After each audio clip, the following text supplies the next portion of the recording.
Okay, so abhi just in order to have some better understanding of the topic of the subject, let's have few numbers. Okay, अभी अपने करने ये वाले हैं कि पहले हम लोग कुछ एक एग्जांपल कुछ नंबर्स लेते हैं, like for example let say fixed cost company का है 10,000, फाइन, 10,000 रुपया।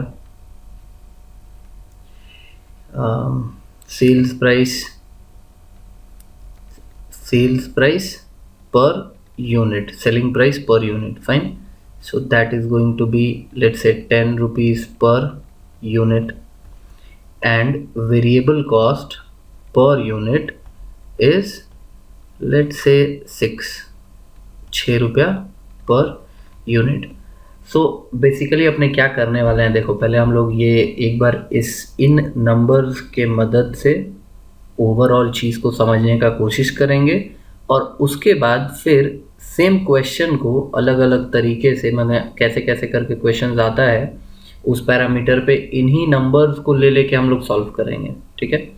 Like for example see, if this is the scenario, अगर ये स्टोरी है तो इसमें आपका कंट्रीब्यूशन पर यूनिट क्या निकलेगा। अभी देखो, अभी तक हम एक भी फॉर्मूला डिस्कस नहीं किए हैं, ठीक। ये सब करने के बाद हम सारा फॉर्मूला लाइन बाय लाइन बताते जाएंगे, ठीक है। सो कंट्रीब्यूशन पर यूनिट कैसे निकलेगा, एक यूनिट बेच के कंपनी को क्या मिलने वाला है, फाइन। सो यहाँ पे आंसर हो जाएगा 10 रुपया माइनस 6 रुपया, सेल्स माइनस वेरिएबल कॉस्ट, अगर ध्यान होगा तो फर्स्ट वीडियो में अपने किए थे, फाइन। सो ये आंसर आ गया कितना, 4 रुपया पर यूनिट, ये हम लोग का कंट्रीब्यूशन है। ये ओके है यहाँ तक बात। नाउ ब्रेक इवन कितना होगा। सो ब्रेक इवन का पहले तो कॉन्सेप्ट वाइज भी अगर समझोगे तो ब्रेक इवन पॉइंट में हम लोग को चाहिए क्या, ब्रेक इवन पॉइंट में हम लोग को चाहिए कि प्रॉफिट और लॉस दोनों बराबर हो जाए, ठीक है। ये कैसे हो सकता है, ठीक है ना, ये हो कैसे सकता है। तो सिंपल एक चीज़ ये है ब्रेक इवन पॉइंट को कैलकुलेट करने के लिए कि देखो, एक यूनिट बेच के तुमको कितना रुपया हाथ में आ रहा है, पॉकेट में कितना आ रहा है, 4 रुपया, ठीक है। 10 रुपया का सामान बेचोगे, 6 रुपया में उसको बनाए हो, तो इसका मतलब 4 रुपया तुम्हारे हाथ में बचता है, फाइन। ये 4 रुपया का तुमको करना क्या है, करोगे क्या इस 4 रुपये का, ठीक है। एकदम नॉर्मल सा बुद्धि है, नॉर्मल सा लॉजिक है कि भाई अभी आपका फिक्स्ड कॉस्ट कवर करना बाकी है, तो पहले आप फिक्स्ड कॉस्ट कवर करो, उसके ऊपर जो बच गया वो आपका प्रॉफिट, फाइन। सो नॉर्मली सोचो, अगर सिर्फ कंपनी 2 यूनिट बेचता है, ये हमको यहाँ तो नहीं लिखना चाहिए, ठीक है, यहाँ पे लिखते हैं फिर बाद में इसको हटा देंगे, ठीक है। लेट से ऐसे कर लेते हैं, देखो कंपनी 1 यूनिट बेचता है, ठीक, तब क्या होगा, सेल्स कंपनी का कितना होगा, वेरिएबल कॉस्ट कितना होगा, कंट्रीब्यूशन कितना आएगा, फिक्स्ड कॉस्ट कितना माइनस होगा, और प्रॉफिट क्या बचेगा, और लॉस, व्हाटएवर, फाइन, प्रॉफिट और लॉस। देखो अगर कंपनी 1 यूनिट बेचता है, ठीक, इस एक को थोड़ा और इधर कर लेते हैं, इसको हटाओ यहाँ से, चलो 1 यूनिट बेचता है तो सेल्स का वैल्यू क्या होगा, 1 इंटू 10, 10 रुपया का ही तो 1 यूनिट है ना, तो 10 रुपया सेल्स, वेरिएबल कॉस्ट 6 रुपया, बचा कितना, 4। फिक्स्ड कॉस्ट तो 10,000 रहने वाला है भाई, कंपनी अगर एक ही यूनिट बनाएगा तो भी फिक्स्ड कॉस्ट तो चेंज होगा नहीं ना, ठीक है।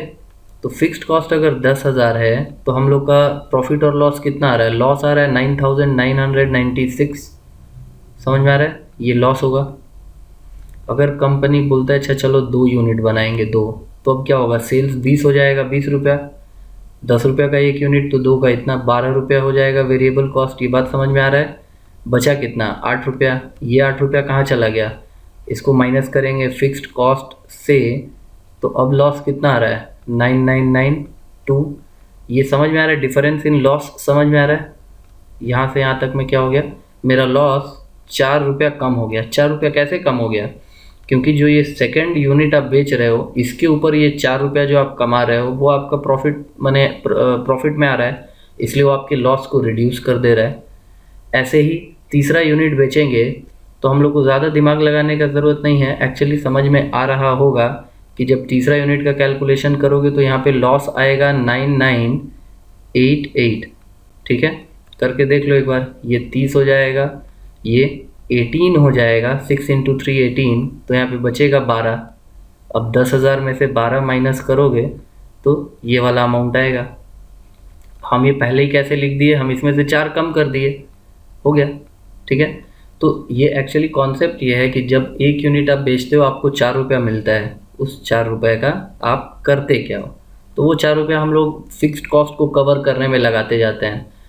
सोचने के लिए, सिर्फ बोलने समझने के लिए, आसानी के लिए ये हम लोग अज्यूम कर सकते हैं कि मान लो 10,000 रुपया किसी से उधारी लिया हुआ है, ठीक है, तो पहले जब हम पैसा कमाएंगे तो वो उधारी भरते जाएंगे, जब वो उधारी पूरा भर देंगे उसके बाद जो पैसा कमाएंगे वो प्रॉफिट होता जाएगा, मेरा वो पूरा प्रॉफिट होता जाएगा, क्योंकि उसमें और कोई खर्चा हमको एडजस्ट करने का रहेगा नहीं। ठीक है, ये marginal costing actually, this is the backbone of marginal costing, इसी के ऊपर मार्जिनल कॉस्टिंग पूरा डिपेंड करता है। ओके, सो अभी थोड़ा सा यहाँ पे डॉट्स मारते हैं। लेट से 1000 यूनिट में आ गए हम लोग, फाइन, 1000 यूनिट बना रहे हैं, बेच रहे हैं। अब क्या होगा, तो 1000 यूनिट इंटू 10,000 रुपये का सेल्स, 1000 यूनिट इंटू 6,000 का वेरिएबल कॉस्ट, तो अभी आपका कॉस्ट क्या बचा यहाँ पे, 4000 कंट्रीब्यूशन। नाउ इसमें फिक्स्ड कॉस्ट अगर 10,000 माइनस करोगे तो क्या आएगा, 6,000 का लॉस, अभी भी हम लोग लॉस में हैं, ठीक है ना, 6,000 का लॉस चल रहा है इधर। सेम चीज़ अगर इसको थोड़ा और एक्सटेंड करके 2,000 में ले चलते हैं, चलो 2,000 यूनिट बना रहे हैं हम लोग, अब क्या होगा, तो 2,000 इंटू 10 रुपया का था ना सेल्स, तो 20,000 का टोटल सेल्स आ जाएगा। 6 रुपया इंटू 2,000, तो ये 12,000 का वेरिएबल कॉस्ट हो जाएगा, 12,000। ठीक है, तो अब हम लोग के हाथ में बचा कितना, 8,000 का कंट्रीब्यूशन कमाई किए हम लोग। सी अभी भी ये 10,000 का है, तो इसका मतलब हम लोग 2,000 के लॉस में चल रहे हैं। अभी तक देखो ब्रेक इवन नहीं हुआ है, अभी तक कंपनी ब्रेक इवन में नहीं आ पाया है, ठीक है ना, 2,000 के लॉस में चल रहा है। यानी इसका मतलब ये है कि अगर 2,000 यूनिट कंपनी बनाएगा और बेचेगा तो भी वो 2,000 के लॉस में रहेगा।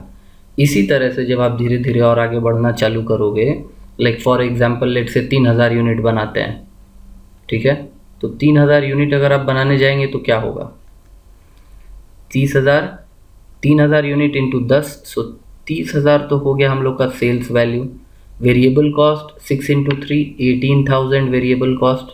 सो इस बार कंट्रीब्यूशन क्या बचा, इस बार कंट्रीब्यूशन क्या बचा, कंट्रीब्यूशन बचेगा 12,000, ठीक है ना। सो 12,000 माइनस 10,000 करेंगे तो क्या आएगा, 2,000 का प्रॉफिट आ गया, फाइन। सो अभी इसका मतलब ये हुआ कि इन दोनों के बीच में कहीं पे ब्रेक इवन है, ठीक है। ऐसे एक्चुअली देखो ये टेबल हम लोग को ऐसे बनाने का ज़रूरत नहीं है, ये सिर्फ समझने समझाने के एंगल से अपने कर रहे हैं, क्योंकि हम चाहते हैं कि तुम लोग ये बात समझ जाओ कि जब अपने ब्रेक इवन पॉइंट निकालना होता है तो हम लोग को बेसिकली ये करना होता है। 10,000 रुपया कमाना है ना आपको, क्यों, क्योंकि 10,000 ही तो फिक्स्ड कॉस्ट है, इसी फिक्स्ड कॉस्ट को तो कवर करने के लिए इतना मारामारी कर रहे हैं हम लोग। समझ में आ रहा है कि ये फिक्स्ड कॉस्ट पूरा कवर हो जाए, ब्रेक इवन पॉइंट में प्रॉफिट कमाने का तो बात नहीं है, यहाँ पे प्रॉफिट कमाने का तो बात नहीं है, बात है कि किसी तरह फिक्स्ड कॉस्ट कवर हो जाए। यानी कि हम चाहते हैं 10,000 रुपया कमाना, 10,000 क्यों, क्योंकि वो मेरा फिक्स्ड कॉस्ट है, फाइन। एक यूनिट बेच के अगर हमको 4 रुपया मिलता है कंट्रीब्यूशन पर यूनिट, सो कितना यूनिट्स हमको बेचना पड़ेगा, देखो आंसर आएगा 2,500 यूनिट, आंसर आएगा 2,500 यूनिट। मतलब ये है कि 2,500 यूनिट बेचेंगे तब जाके ब्रेक इवन होगा, ठीक है। अब इसी चीज़ को समझने के लिए एक बार ये पूरा इसको मिटाते हैं और 2,500 पे कैलकुलेट करके देखते हैं क्या आएगा, ठीक है। सो अगर कंपनी 2,500 यूनिट्स बना रहा है और बेच रहा है तो इसका मतलब कि सेल्स कितना हो जाएगा, 25,000, ओके। वेरिएबल कॉस्ट 2,500 इंटू 6, ठीक है, दैट इज़ 15,000, ये हो गया हम लोग का वेरिएबल कॉस्ट। सो कंट्रीब्यूशन क्या बचा, 10,000, and now I guess you can understand 10,000 minus होके फिक्स्ड कॉस्ट तो 10,000 ही रहेगा ना, तो यहाँ पे हम लोग को प्रॉफिट बचा 0। अभी समझ में आ रहा है कि ये 2,500 हम लोग का ब्रेक इवन हो गया, break even point in units. So अगर आंसर यूनिट्स में चाहिए तो 2,500, अगर आंसर रुपीज़ में चाहिए तो 25,000, ठीक है। ये ब्रेक इवन कैलकुलेट करने का नॉर्मल फंड और तरीका है, फाइन। और फॉर्मूला वाइज अपने देख ही चुके हैं कि ये क्या आएगा, like the calculation method of calculation in this is break even. So for calculating break even, what do? We calculate 10,000, that is like fixed cost by contribution per unit. This is what we are doing. Okay, so ये formula अगर अपने follow करें तो अभी simple हो गया, fixed cost by contribution per unit 10,000 by 4, ये answer आ जाएगा 2,500 यूनिट्स। इसको अगर कैलकुलेट करना है रुपीज़ वैल्यू में, सो उसका फॉर्मूला एक्चुअली देखो, एक तो फॉर्मूला हो जाएगा ये 2,500 इंटू 10 रुपया सेल्स प्राइस पर यूनिट बोला ही था, तो 25,000 रुपया आंसर हो गया। मगर ऐसे हम लोग इसको कैलकुलेट करते नहीं हैं, इसको कैलकुलेट करने का एक और फॉर्मूला भी है, ठीक है। एंड अभी क्वेश्चन हम लोग को दिख नहीं रहा है, बट आई होप अभी सबको याद होगा। 3 ही तो चीज़ था याद करने का, 10,000 फिक्स्ड कॉस्ट है, 10 रुपया सेल्स है और 6 रुपया वेरिएबल कॉस्ट है, राइट। नाउ देखो एक और चीज़ हम लोग यहाँ पे कैलकुलेट करते हैं, वो होता है CS ratio. And actually if you can understand, see contribution by sales, ये फॉर्मूला है कंट्रीब्यूशन बाय सेल्स। हम लोग के क्वेश्चन में contribution per unit is 4, sales per unit is 10, right. 4 रुपया का कंट्रीब्यूशन होता है 10 रुपया का सामान बेचने से, सो इंटू 100 अगर करते हो तो आंसर आता है 40%। ये बात समझ में आ रहा है ये क्या है? एक्चुअली ये तो मतलब this is something like gross profit margin, right. यानी 100 रुपया का सामान बेचते हैं तो 40 रुपया अपने को 40% माने क्या, 100 रुपया का सामान बेचते हैं, अगर सेल्स 100 रुपया का है तो 40 रुपया मेरा प्रॉफिट कंट्रीब्यूशन आता है वहाँ से, फाइन। नाउ अभी ये पूरा चीज़ जो हम लोग ऊपर में कैलकुलेट किए हैं इस जगह में यूनिट्स को लेके, अगर हमको डायरेक्टली आंसर 25,000 में चाहिए, मतलब रुपीज़ में, ब्रेक इवन इन रुपीज़, तो वो हम लोग कैसे करेंगे, ठीक है। फॉर्मूला तो बोलता है ये कि fixed cost by CS ratio आप करिए, आपको आंसर आ जाएगा। समझने का बात ये है कि देखो ये लोग बेसिकली यूनिटरी मेथड कर रहे हैं। बोलना ये है कि देखो 40% का प्रॉफिट होता है और 100 रुपया का सेल्स होता है, यही तो बात है ना। 40% माने अगर आपका 40 रुपया का ब्रेक कंट्रीब्यूशन है तो 100 रुपया आपका सेल्स होगा, फाइन। अभी अगर हम कंट्रीब्यूशन चाहते हैं 1 रुपया का, तो ये कितना होगा, 100/40, सेल्स इतना रुपया का होना होगा, यानी 2.5 रुपया एक्चुअली आंसर आएगा, चाहिए नहीं फिलहाल, राइट। कहने का मतलब है कि अगर 2.5 रुपया का सेल्स होगा तो 1 रुपया मेरा कंट्रीब्यूशन होगा। हमको कंट्रीब्यूशन चाहिए 10,000, राइट। सो अगर 10,000 कंट्रीब्यूशन और 10,000 कंट्रीब्यूशन हमको क्यों चाहिए, क्योंकि कंट्रीब्यूशन और फिक्स्ड कॉस्ट अगर सेम होगा तभी तो ब्रेक इवन होगा ना। फिक्स्ड कॉस्ट और कंट्रीब्यूशन को सेम होना होगा तभी ब्रेक इवन आएगा। सो इसीलिए 10,000 हम अगर कमाना चाहते हैं तो मेरा सेल्स कितना होना चाहिए, आंसर होगा this by this into 10,000, fine. अभी ये पूरा चीज़ को, ये पूरा बात को अगर हमको एक फॉर्मूला में कैप्चर करना रहे तो इससे बेहतर क्या होगा, देखो, बिकॉज एक्चुअली हम लोग एंड में वहीं पहुंच जाएंगे। 10,000 fixed cost divided by 40%, right. 40% means 40/100, मतलब 40 इंटू 100 ऊपर चला गया। इसको कैलकुलेट करो, देखो 25,000 ही आएगा, ठीक है। सो लाइक फॉर्मूला है, ठीक है, CS। और इसमें एक बात समझने का यहाँ पे बस इतना सा है कि CS रेशियो ना कभी भी चेंज नहीं होता है। फॉर एग्जाम्पल अगर अपने ब्रेक इवन पे भी कैलकुलेट करेंगे तो भी CS सेम ही आएगा। कंट्रीब्यूशन बाई सेल्स निकालना है तो कंट्रीब्यूशन बाई सेल्स कोई भी लेवल पे देख लो, एक बार यहाँ पे ही देख लो ना, ये तो किया ही हुआ है, ठीक है। ये देखो कंट्रीब्यूशन बाई सेल्स 40% है, कंट्रीब्यूशन बाई सेल्स 40% है, 8/20 इंटू 100, 12/30 इंटू 100, 4,000/10,000 40% है। ये एक्चुअली मतलब बाई डिज़ाइन, बाई नेचर ये ऐसा है। सो आप पर यूनिट PV रेशियो निकालो या टोटल के ऊपर PV रेशियो निकालो, वो PV रेशियो अगर आप एक बार निकाल पा रहे हो तो वो तो सेम ही रहेगा ना, ठीक है। PV रेशियो निकालने का देखो क्या क्या फॉर्मूला है। एक तो हम लोग जो नीचे यहाँ पे कैलकुलेट यहाँ पे यूज़ किए हैं, ठीक है। ये फॉर्मूला क्या हो गया, contribution per unit by sales per unit, ठीक है। सेल्स पर यूनिट अगर ये करोगे और इंटू 100 करोगे तो भी 40%। अच्छा, अगर कोई भी एक वैल्यू ले लो, लेट से 2000 ले लो। सो अगर 2000 पे मेरा कंट्रीब्यूशन आ रहा है 8000, अच्छा इसको तो हमको फॉर्मूला लिखना है ना, तो इसको हटा देते हैं, यानी कि total contribution by total sales.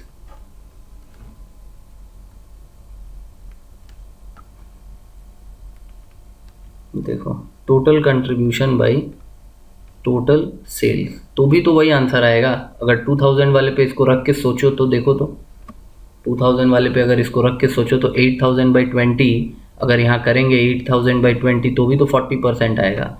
इसका एक और फॉर्मूला है, change in contribution by change in sales, इसमें भी वही आंसर आएगा।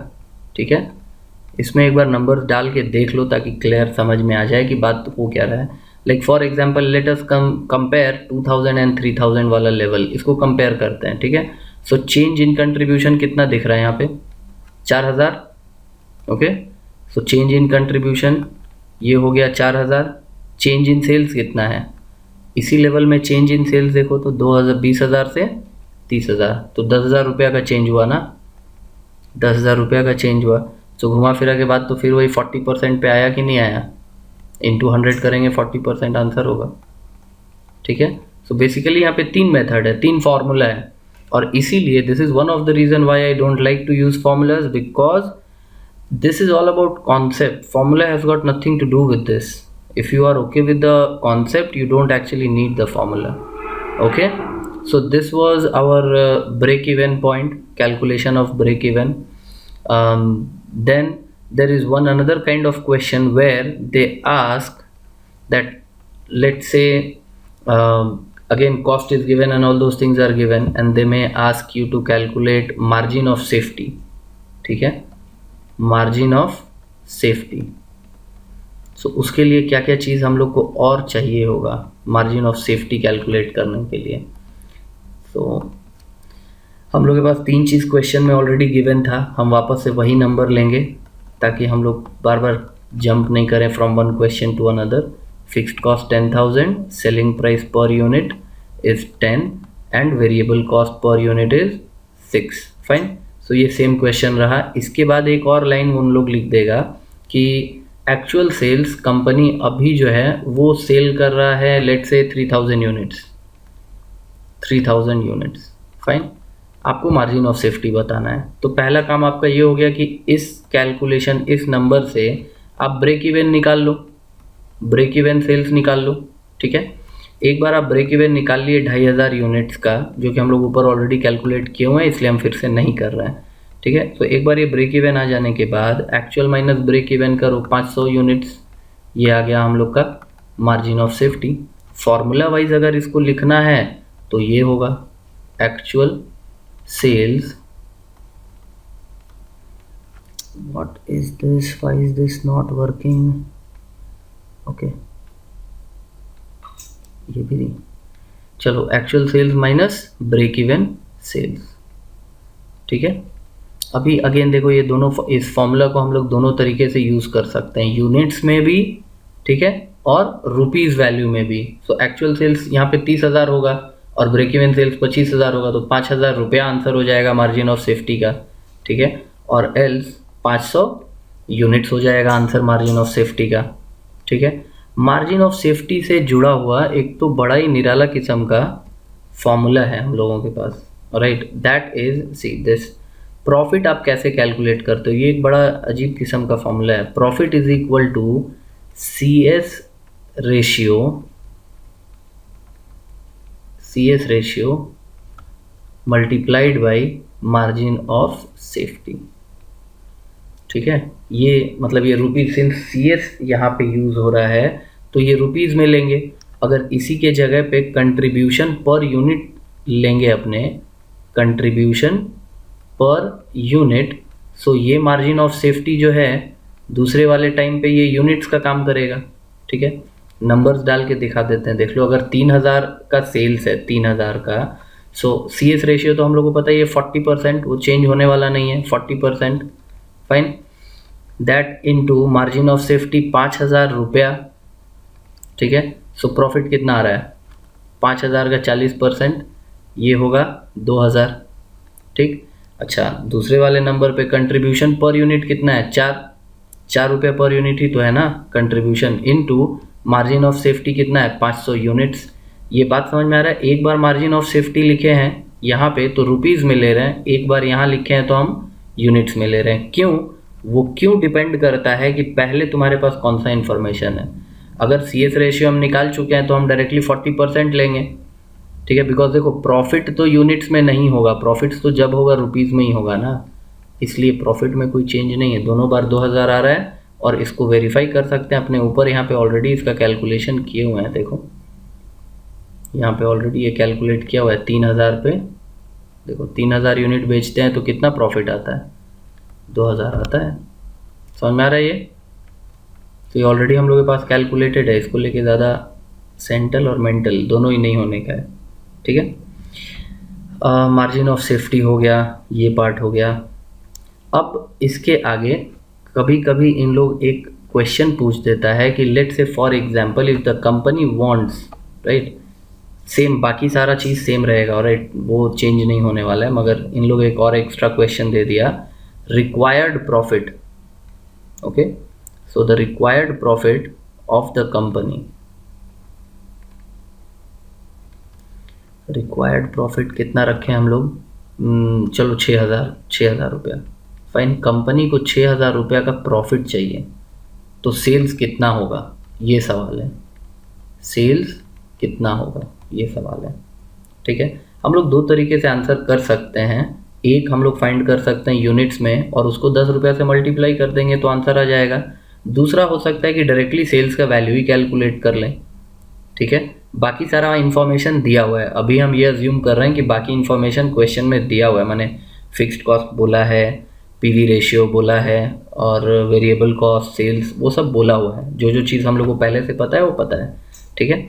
इसमें कैसे क्या किया जाए, तो देखो इसको सॉल्व करने का ना बहुत सारा रास्ता है, बहुत सारा तरीका है एक्चुअली, ठीक। फॉर एग्जाम्पल हम लोग का जो वो ब्रेक इवन सेल्स वाला कैलकुलेशन था उसी फॉर्मूला को हम यूज़ करेंगे, मगर instead of writing break even sales I will write required sales, fine. So required sales is equal to, हम लोग का ब्रेक इवन का फॉर्मूला क्या था, देखो वो था fixed cost by contribution per unit, यही था ना, fixed cost by contribution per unit, fine.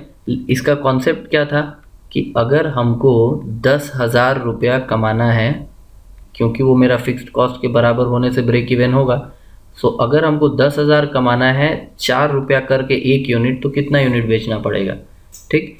इस बार हम लोग को सामने से दे दिया प्रॉफिट कि भाई 6,000 का प्रॉफिट भी चाहिए, तो यहीं पे जोड़ लेते हैं ना कि चलो ठीक है भाई अब हमको 16,000 कमाना है। देखो 6,000 का प्रॉफिट मतलब कंट्रीब्यूशन 16,000 का, साफ साफ तो समझ में आ रहा है ना। यहाँ पे कंपनी को 6,000 का अगर प्रॉफिट चाहिए तो वो 16,000 का कंट्रीब्यूशन सही होगा, क्योंकि फिक्स्ड कॉस्ट हमको पता ही है 10,000 फिक्स्ड कॉस्ट का, 6,000 प्रॉफिट का, मतलब कंट्रीब्यूशन अगर 16 होगा तो काम हो जाएगा, ठीक है। यहाँ पे फॉर्मूला में fixed cost plus required profit, ठीक है। सो अभी इसको एक बार सॉल्व करो। अच्छा यहाँ पे हम 16,000 डायरेक्टली लिख दिए हैं, ये तो 6 होगा ना, क्योंकि 10,000 फिक्स्ड कॉस्ट का, 6,000 प्रॉफिट का, सो टोटल मिला के 16,000 हो रहा है। 16,000 बाई 4 ये करेंगे तो क्या आएगा, 16,000 डिवाइडेड बाई 4, आंसर आएगा 4,000 यूनिट्स।